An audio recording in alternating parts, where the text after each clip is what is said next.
chicken rendang. Kain tayo. Chicken rendang. Katupat. Katupat ang tawag nila dito.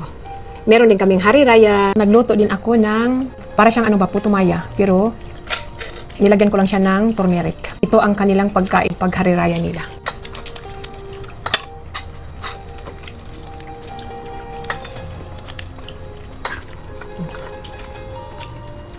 Katupat. Niluto nila sa gata. Para din siyang ibos. Pero ganito lang ang pagkabalot nila.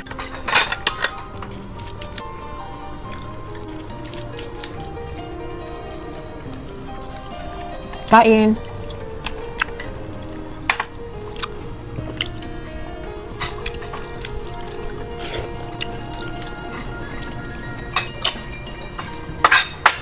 Ako niya, yung tinggi to, sa tukali ako bikin juice na, kunon. Sakali niya sampay, sama,